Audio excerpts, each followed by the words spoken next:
Hey, what's up there, YouTubers? Edgemans and Job Community guys today with another deck tech. So today we are going to be taking a look at another standard deck, and it's going to be an update for blue-white humans. So I tried to make this deck as rotation friendly as possible for the Scars of Mirrodin block rotation as well as the M12 rotation at the same time. But I tried to put this together. The only card that we're using in here is probably Seachrome Coast. Yeah, that's the only card that's rotating out of this entire deck. So the rest of them, you guys are going to be safe to build this deck, have some fun with it, and just bash some faces in. Now, it's not the cheapest deck to build, but it's definitely one of the most fun, and it's just a really awesome tribal. I want to say tribal. There's a couple of non-human cards, but for the most part, tribal deck. So we're going to break it down, but before we get to that, if you guys have any suggestions for deck techs that you would like to see, please leave it in the comments below. And please be sure to check out the deck tech playlist on my channel where you can watch previous episodes. So the first thing that we're going to be looking at here is the mana base. So we're running 21 lands, and we have Seachrome Coast in here. It just makes the mana base a little bit better, even though it is going to be rotating in October. But even still, Seachrome Coast is good for the time being. So we're running a playset of it. But I still wanted to make this deck a little bit more friendly for people that don't want to buy cards that are going to be rotating. We have Glacial Fortress. So, playset of Glacial Fortress, giving us blue-white as well. We have Moorland Haunt. So we're running 3 of these, and mainly these are going to be creating really cheap 1/1s that can swing in. We're not running swords, like I said, because of rotation purposes, but they are still pretty good. Having a 1/1 that could be a blocker or just shave down some damage here and there is always fairly good. So we have that, and it lets us use up some mana, some extra mana if we don't have anything else to do in the turn, at like the end of our opponent's turn or something like that. But Moorland Haunt is definitely good. I mean, because our creatures are going to sit in the graveyard if they're dead already, so we might as well exile them and make some 1/1s. Then we have our basic lands, so we'll grab 4. Another 4, so 8 plains. And 2 islands. So the reason why we have islands in here, and a lot of people actually ask this, is, well, you already have 8 sources of blue mana. Why do you need the 2 islands? And that's in case if somebody tries to blow up one of our lands with Ghost Quarter or something like that, then we have the 2 islands in our deck that we can search for. So you have to be smart about that, because those cards do still float around here and there in control decks and stuff like that, and they could be a nuisance if you only have 1 dual land out there, and it's the only way that you can get blue mana. But yeah, that's the mana base there. Now we're going to take a look at pretty much everything else in the deck. So first off, we have Champion of the Parish, 1/1 for 1 white. Whenever another human enters the battlefield under your control, put a +1/+1 counter on Champion of the Parish. So we're running a play set of him. So he gets pretty big pretty quick. Put him off to the side there. We have Thalia, Guardian of Thraben, so 2/1 for 2 mana. First strike, non-creature spells cost 1 more to cast. So she is really great, and we're actually running a playset of her, even though she's a legendary creature, because she's consistent, and we want to consistently see her. If you drop her as a 2-drop, it can throw off control decks very much so. I've played control against Thalia, and she is really a nuisance, and definitely something you want to have hit the board early on, even if it means making our own non-creature spells cost more. She's just a tremendous card. And the first strike isn't bad either against aggro, but mainly throwing off control decks and stuff like that is what we have her here for. So playset of Thalia, absolutely. Then we have Loyal Cathar, so 2/2 for double white. He has Vigilance, and when Loyal Cathar dies, return to the battlefield transformed under your control at the beginning of the next end step. So he's going to come back as a 2/1 Unhallowed Cathar, so the only downside is he's going to be a black creature, but it doesn't really matter because we don't have Honor of the Pure because that's going to be rotating. But Loyal Cathar, he's good pro board wiping or any type of removal, so he's going to be really nice if your opponent just tries to like Day of Judgment or Bonfire or something like that. So it'll be at least a little bit relevant against some kind of board wiping. Obviously not against Terminus because it doesn't kill him. But playset of Loyal Cathar. Then we have Nearheath Pilgrim. So this was a card that I just kind of really thought about, and I played this in sideboards here and there for human builds, but this card ends up actually being really good in a lot of different matchups. He's a 2/1 for 2 mana, Soul Bond, and as long as he's paired with another creature, both creatures have lifelink. Now, that might not seem as huge, but after a couple of turns where your opponent can't do anything about it, especially if it's like turn 1 Champion, turn 2 Pilgrim, lifelink really adds up. It really adds up quick, and just running these as a 2-of could mean a world of a difference in how the game state is for you. The lifelink has definitely been really awesome, and in playtesting and playing it at tournaments, the Pilgrim has been really good. So 2 Pilgrims. It's one of those cards that a lot of people wouldn't expect to see, but when they do see it, and if they can't do anything about it, it's an annoying card. It really is, especially because 2 creatures have lifelink, not just one of them. Next we have Geist of St. Traft. As you guys could expect, almost every blue-white humans deck should have this card, even though it's not a human. 2/2 for 3 mana, hexproof. Whenever he attacks, put a 4/4 white angel creature token with flying onto the battlefield tapped and attacking, exile it at the end of combat. So we're running a playset. Again, despite being a legendary creature, he is absolutely ridiculous. He is just a amazing powerhouse of a creature, and definitely one that just can overwhelm your opponent really easily. The 4/4s are really what gets in there. It's not him and his hexproof. The hexproof helps because it's really hard to get rid of them. But the 4/4s swinging in with flying, those are what really set the game back for your opponent. Next we have Fiend Hunter. So we are running 3 of these.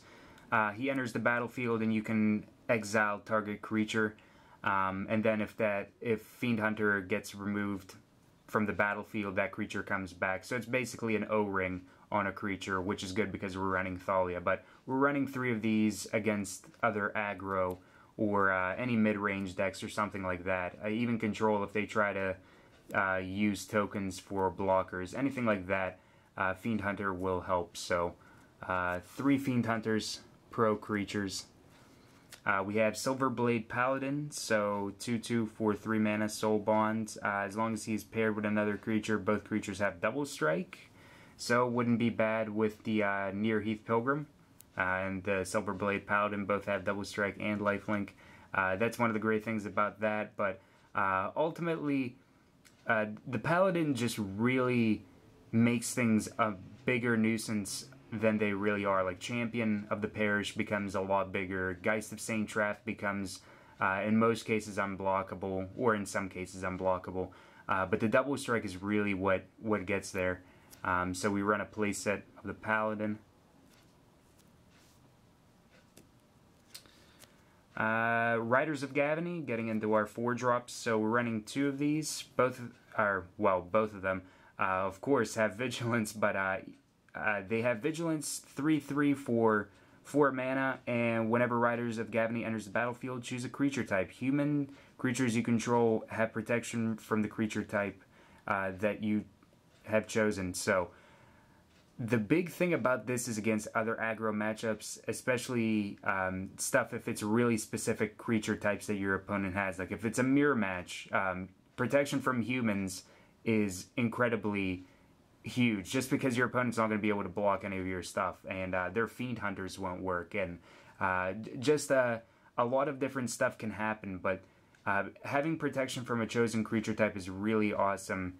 Like I said, other aggro matchups, even control matchups, mid-range matchups, if I can talk today, that where they create like spirit tokens, the 1/1 spirit tokens, stuff like that is really relevant to have protection from with the Riders of Gavony whenever they hit the table. So 4-drop, basically giving your creatures pro whatever your opponent's playing. So Riders of Gavony, definitely really nice. So 2 of those. Next we have Angel of Jubilation. So this is probably one of the cards that nobody would expect to see. Again, this is another card that I playtested with and I really liked. It's only a 1-of in the deck, but it's a 3/3 for 4 mana, 1 generic, and 3 white, making it really intensive on white mana. Flying, other non-black creatures you control get +1/+1, so I do like the Anthem effect. Players can't pay life or sacrifice creatures to cast spells or activate abilities. So this is, in a sense, going to help against stuff like Jataxian Probe, Gutshot, any stuff like that. Also, Birthing Pod decks, because they can't sacrifice creatures to activate spells or abilities. So Birthing Pod's ability requires you to sacrifice a creature.